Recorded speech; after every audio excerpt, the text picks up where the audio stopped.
Welcome to yet another episode of podcast series with opine-group. And today we have a very interesting topic. This topic is very near and dear to all of us, people especially who live in India or from Maharashtra state. This is about Wari. Yes, the same Wari which we are hearing. Jai Hari Vitthal. Yes. And for that topic, we have our expert Narendra Vaishampayan with us. Narendra has done his BE in instrumentation from VIT, and then later on he has worked in IT industry for over 20 years. He has worked with companies like Honeywell, Infosys and Capgemini. And yet he has tremendous interest in the field of Seva. He has also been a coffee board of member of an initiative from Ministry of Industries and Commerce. So today we are very fortunate to have Narendra with us. Welcome, Narendra. Namaste. So we are so excited, and we have also seen your entire educational career and your professional career. And it wonders me that how come you are so grounded and how you are actually connected to the field of Seva. Could you please tell us about it? Yeah. So since my childhood, I have been taught to give it back to the society. And when I have been studying or doing my engineering and things like that, our financial condition was not so great. Okay. So I used to simultaneously work or help my father in his business or in his workshop. Mm-hmm. And from that time onwards, a lot of people help me in terms of taking steps ahead. Okay. So that recollects me when I'm taking steps ahead, I should help somebody else to kind of uplift their life or things like that. And that's why it always stuck to my mind in terms of whenever you are doing some good things, at least do it with a group so that it will have 10x effect, as we call it in industry. Right. Or else there will a lot others who will get motivated with your good doings. Absolutely. And obviously it's a joy of doing something good or giving, and that is what I really like to enjoy. So nice and encouraging actually. But could you please tell about this Wari? I obviously know about Seva, and nowadays because of CSR, many people are aware of that. But what exactly is this Wari? So Wari, to keep it in simple terms, right? It is joy, or it is festival of equality. Okay. Now in industry, we always keep on calling diversity and inclusion and those kind of initiative. But I would say Wari is festival of equality. It is going on for last 700-800 years in India, Maharashtra. So almost lakhs of people nowadays are walking from Alandi or Dehu or multiple other places in Maharashtra to Pandharpur. Okay. And it is like a pilgrimage.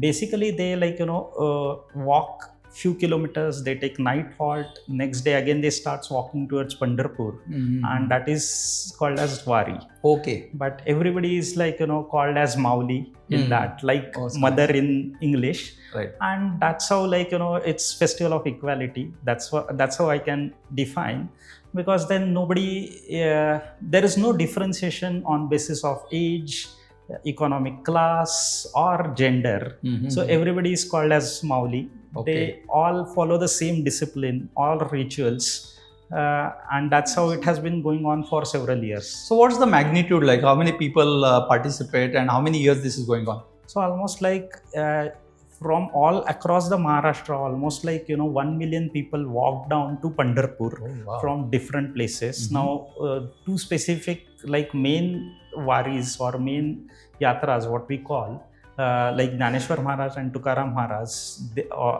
they are almost we have 2.5 lakh people walking down, devotees walking down from Alandi to Pandharpur, and from Dehu it's almost 1.5 lakh minimum people. And again, I'm talking about way back in 2014. Okay. Every year there is increment in the numbers. That's phenomenal. But now specifically I have read about this. Wari is what you explained, and what is Nirmal Wari?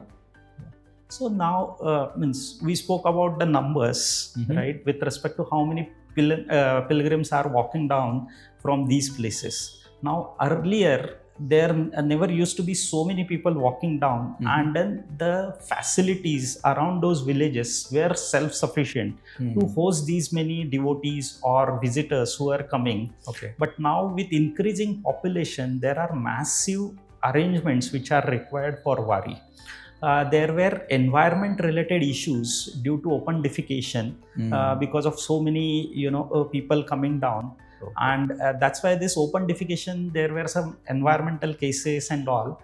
So we thought of collecting this entire data. Absolutely. In terms of how many pilgrims are coming, how many, there are 30 halts on both of these yatras, and then they travel almost 265 kilometer walking, taking breaks across 30 different villages. Okay. Now with this kind of magnitude, right, just imagine on an average, there's a solid waste that is extracted by a human being is 0.2 liter on a daily basis, and liquid waste is 1.5 liter. And if you are taking say 1 liter of cleaning water, right, then almost 2.7 liter of raw slurry is getting discharged. And then again bath water and others, if it is included, right, it's a massive water pollution. And it just doesn't kind of impact the human being, but also animals and others, because it kind of contaminate the water sources, rivers and other water bodies. Right.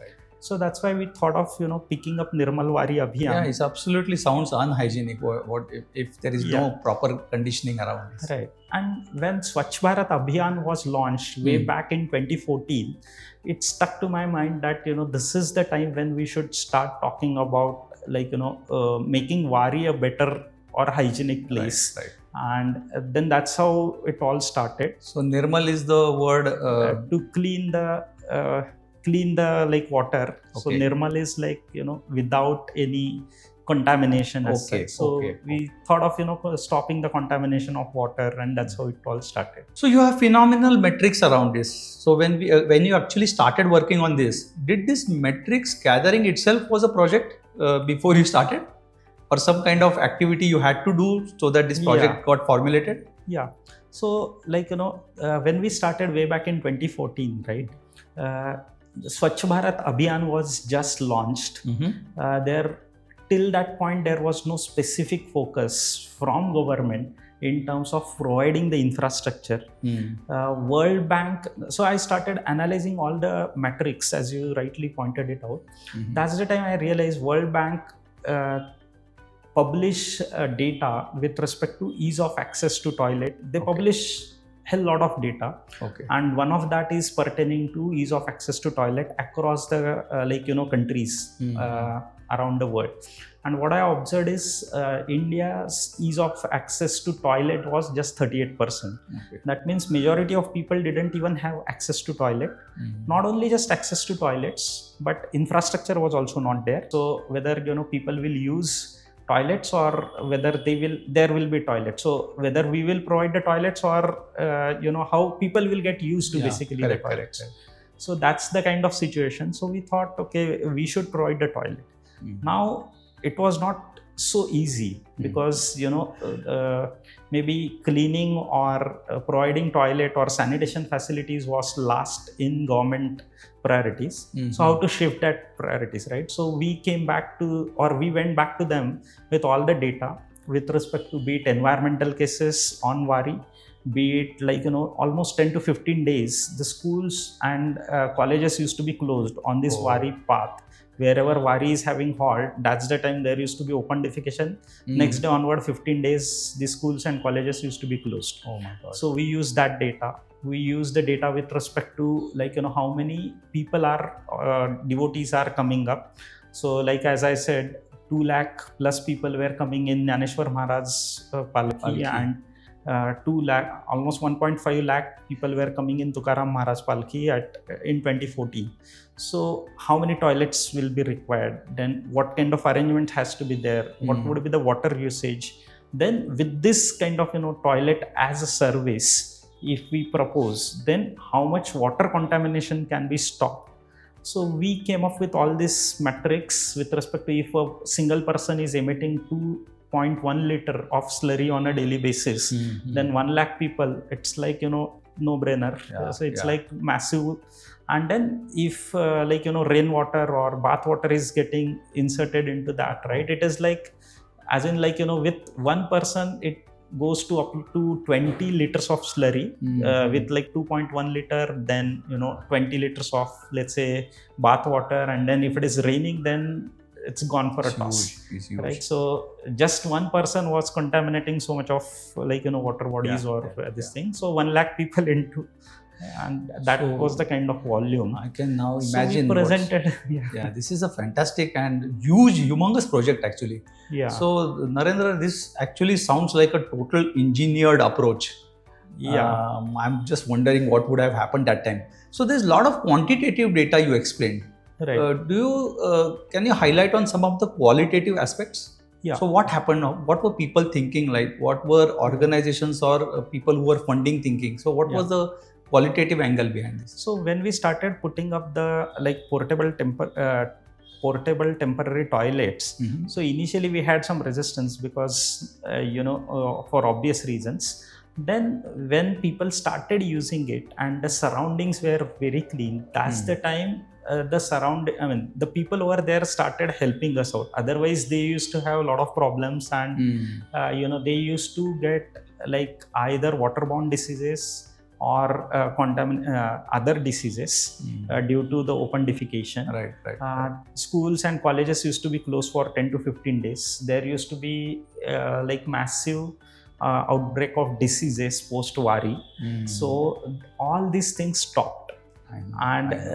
With respect to the number of medical cases which used to get registered post vari, we saw 75% decline in government rural hospitals. So that's the kind of transformation, and still we kind of focused only on core areas because ultimately we need to serve the main areas where there are huge problems.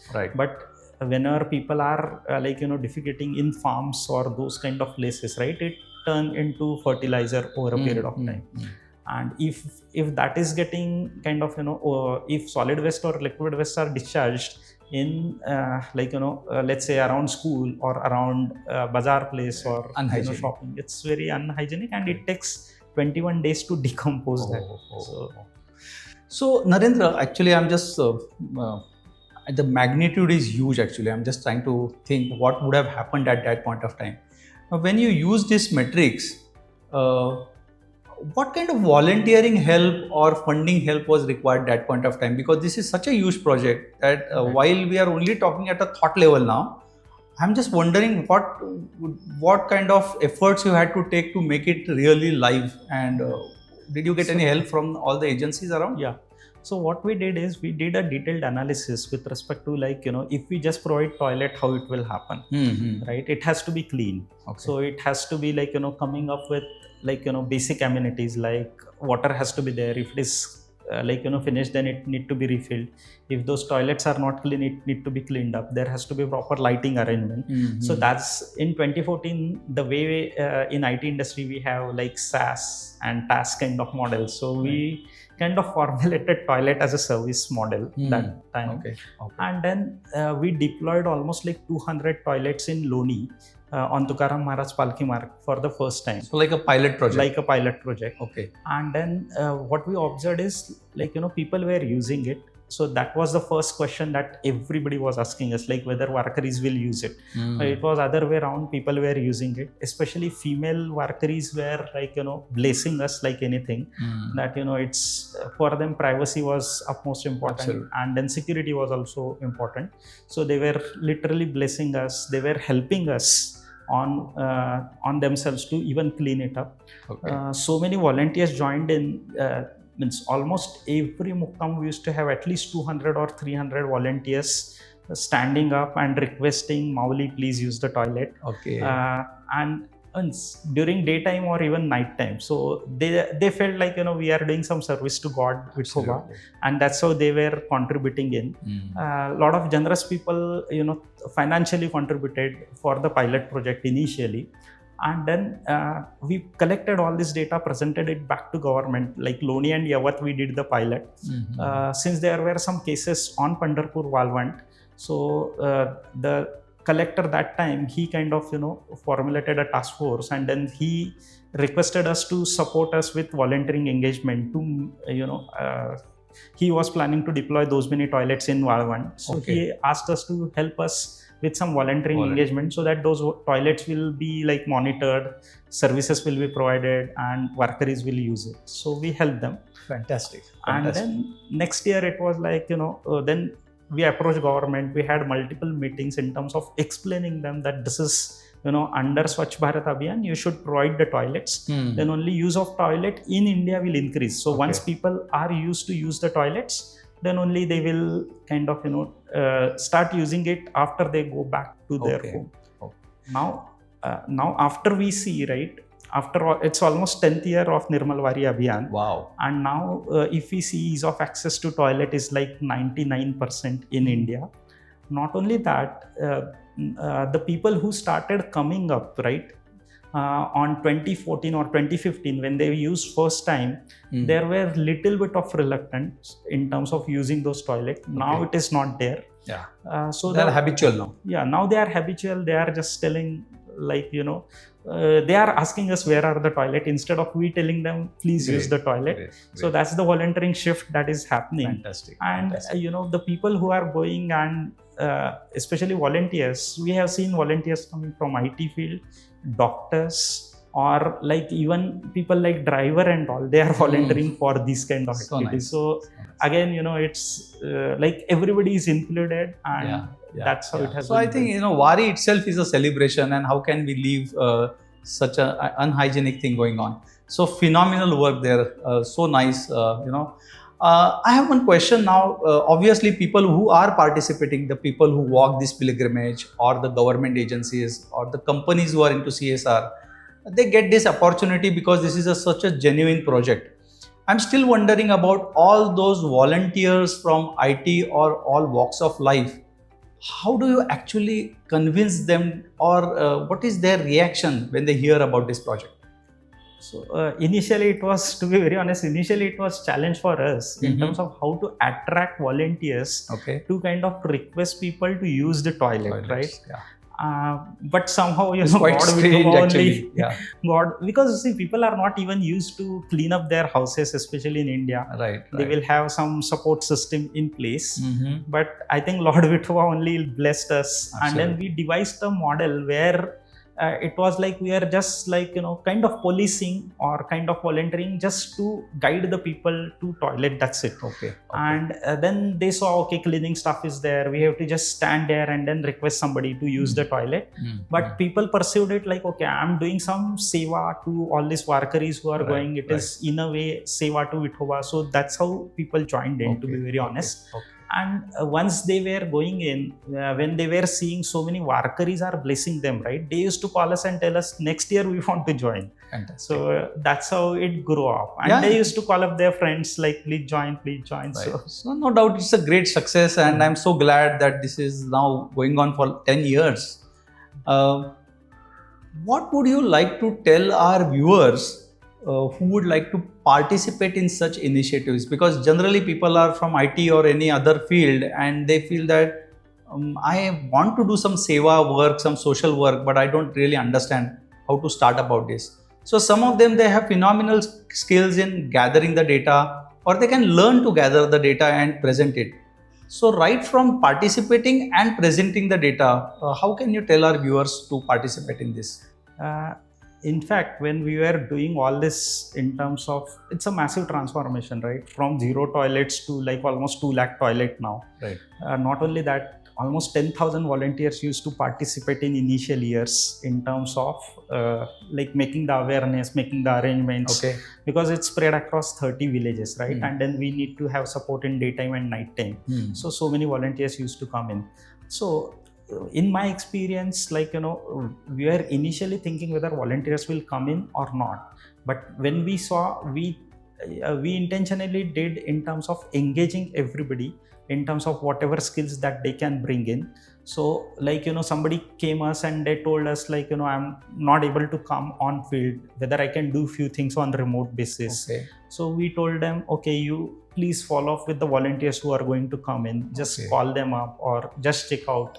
Right. Then we formed a control room where we are doing remote monitoring of the execution, where we are checking the problems which are getting reported at field and how to get it resolved with government interventions in between. Great. Then with respect to, we used to monitor water usage, slurry pumping, then a number of volunteers who will be number of workers who will be using those many toilets. Okay. So, and based on that we used to calculate success of usage on that particular village. So we used to have so many metrics. So obviously the way you said, right, everybody can help in, be it in data collection, be it monitoring, be it measuring the success and so on. Yeah. Great.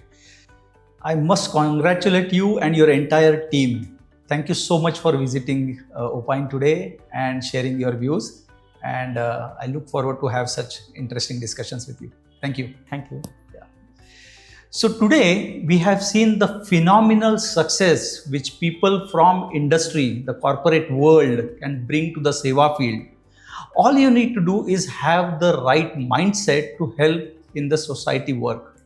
Yeah, you already have the skills. You are good at project management or at project execution, good at planning, good at proposal writing, and even gather the data, analyze the data, create some graphical output out of it so that the sponsors and the beneficiaries understand the need behind this.